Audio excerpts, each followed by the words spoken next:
السلام علیکم. حضرت ابو هریره رضی الله تعالی عنہ مبارک فرمایي چې نبی علیه الصلاة والسلام مبارک فرمایل چې اووه کسان به د قیامت په هغه سخته ورځ کې د عرش د سوري لاندې ولاړ وي. تاسو ځان سره سوچ وکړئ، د قیامت سخته ورځ به وي، ګرمي به وي، لمر به یوه نیزه راښکته شوی وي، هر سړی به د نفسي نفسي آواز کوي، خفه او پریشانه به د خپلو ګناهونو په غم کې به ولاړ وي. په دې تمه به وي چې اوس به ما باندې فیصله د جنت کېږي که د جهنم. پیغمبران به د نفسي نفسي آواز کوي، یا الله زما ځان بچ کړي، خو یوازینی شخص محمد رسول الله صلی الله علیه وسلم به د امتي آواز کوي. نو ټول خلک به د نفسي نفسي آوازونه کوي. په دغه سخته ورځ کې به اووه نفره به خوشحاله به وي، اووه نفره به د عرش د سوري لاندې ناست وي. نور ټول انسانان به پرې غیبته کوي چې الله دغه خلک څوک دي، کاشکې دغه مقام د موږ رسېدلی وی. دغه اووه خلک څوک دي؟ اول عادل بادشاه. حدیث مبارکه کې راځي کوم عادل بادشاه چې وي دغه عادل بادشاه به د قیامت په ورځ د عرش د سوري لاندې ولاړ. اوس عادل بادشاه چاته وایي؟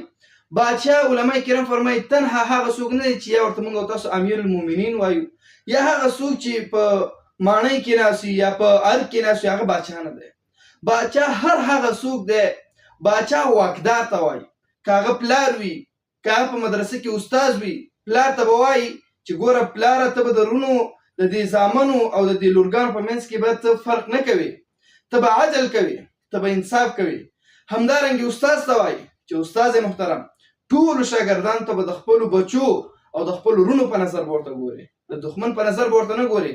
بې ځایه وهل، بې ځایه رټل، بې ځایه تاو تریخوالی دا به نه کوې. د انصاف او د عدل نه به کار اخلي. که هغه محتمم دی، که استاد او که قاري صاحب دی، که هر څوک دی.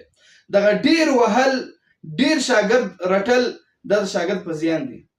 زموږ او ستاسو قاري صاحبان دا نوجوانان طبقه یادوم، یو خو ټول نه یادوم، بعضې شته ډېر زیات سرسخته دي، د دې چې قاریان ورته وي دا قهریان دي. قهر ډېر زیات ورځي، غوسه ډېره زیاته ورځي، په معمولي خبره غوسه کېږي. پرون ما یو ویډیو کتله، یو شاګرد خپل استاد ته ورشي او دا استاد یې دومره ووهي چې هغه شاګرد د ډېر وهل د لاسه مړ شي. 3 استادان وهل ورکړي، یو استاد ستړی شي بیا بل وهل ورکړي، بل ستړی شي بل وهل ورکړي، تر دې پورې چې هغه نور د مدرسې شاګردان بیا کیسه کوي چې دغه شاګرد چې ډېر وهل ورکړي و د ده ګناه یوازې دا وه چې 2 ورځې رخصت یې کړه. بیا یې تره راوستلو مدرسې ته یې حواله کړو چې زما دا وراره دی دا مدرسې نه غیر حاضري کوي، پام پرې کوئ. هغې کوټې ته واچولو، وهل یې ورکړل تر دې پورې چې هغه یو دفعه بېهوشه شو. بیا چې په هوش راغی بیا یې وهل ورکړل، په 3م ځل باندې وفات شو. د بل شاګرد په غېږه کې ساه ورکړله.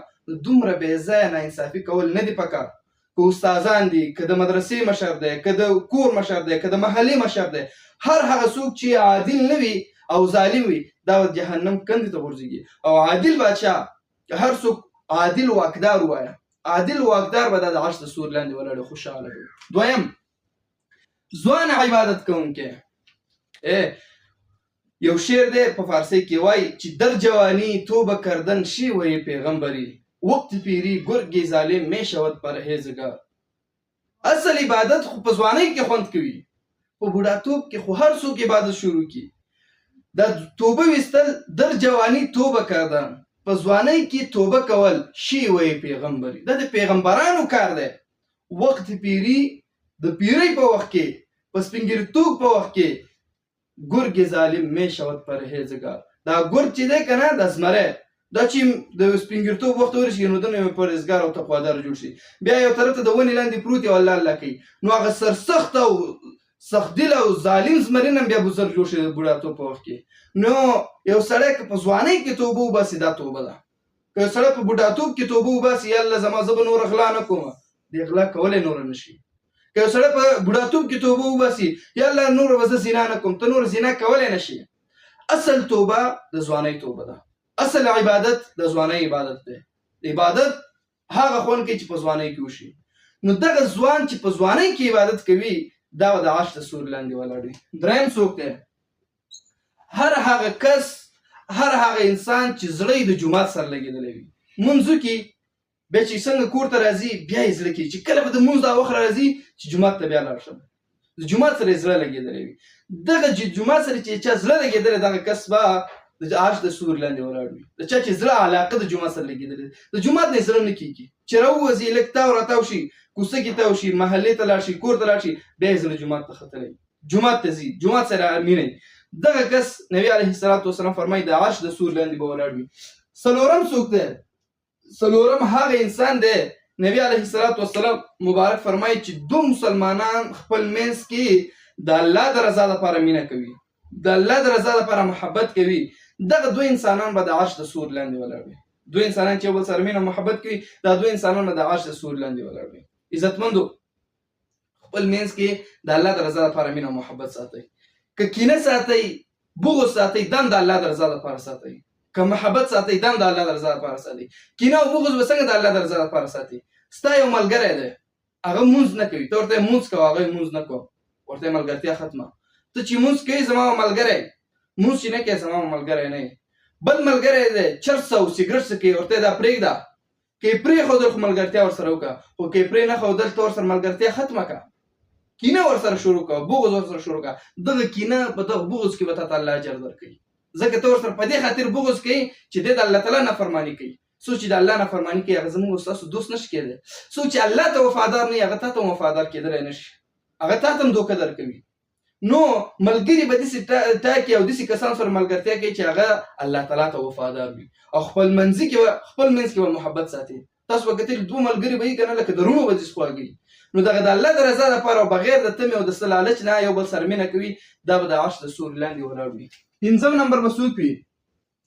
څوک چې د الله جل جلاله د ویرې نه دوه اوښکې توی کړي یا بل حدیث کې راځي دا باڼه چا د الله د ویرې نه لږ لاندې شي چې د الله د ګناهونه کړي یو ورځ یوازې کینی یا د شپې یو داسې حالت کې یوازې ناستي شیشې ته وګوري خپل ګناهونه ورته رایاد شي جهنم ورته رایاد شي یالله زه که جهنم ته لاړم د قیامت په ورځ به څه کوم حساب او کتاب که ناکام شوم که په صراط کې ناکام شوم که په سوال جواب کې د نکیر او منکر دغه د قبر عذاب کې دې کې ناکام شوم څه به کوم دغه ټولې خبرې وریادې شي او په ژړا شي دا سترګې لږ باڼې لاندې شي دغه باڼه چې چا لاندې شول دا به د عرش د سوري لاندې معمولي ګورې دومره سخت کار نه دی. ګوره هر انسان باید کم از کم ځان سره لږ سوچ وکړي د شپې یا د ورځې 15 منټه ځان سره د خپلو ګناهونو په اړه سوچ وکړي چې ما څومره د الله تعالی نافرماني کړې څومره ډېر مې شیطان خوشحاله کړی راځم دې نه بعد به شیطان خفه کوم او الله به خوشحاله وم.